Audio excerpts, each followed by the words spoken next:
I can remember residency match like it was yesterday, even though it was like 12 years ago, and I'm dating myself here. I was applying for urology, which is a small specialty, and I think across the entire nation at the time, there were only like 240 odd spots available. I think there are more now, about 350.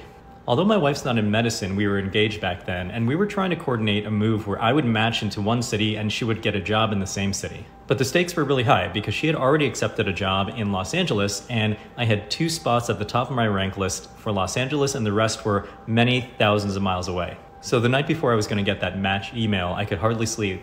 But when I finally did go to sleep, I had a dream. And I kid you not, in this dream, I dreamt that I was peeing into a toilet and there was a piece of paper in the toilet. And when I looked at it, on there, it was my match letter and it had written exactly where I was going to match. So when I woke up the next morning, I told my now wife that I had had this prescient dream and it was really weird. And then I opened up my laptop to look for that email. And there was an email there telling me where I'd matched, but I was so stressed out in the moment that I literally could not read. I temporarily could not read. So this is actually a form of aphasia, and it's mostly seen when people have strokes. So it was pretty scary, but I could not read, but my wife over my shoulder was reading the letter and said, "You matched in Los Angeles." And I remember yelling at her, where did I match? Because I had ranked 2 spots in Los Angeles and I couldn't tell, and I still couldn't read which one I had matched into.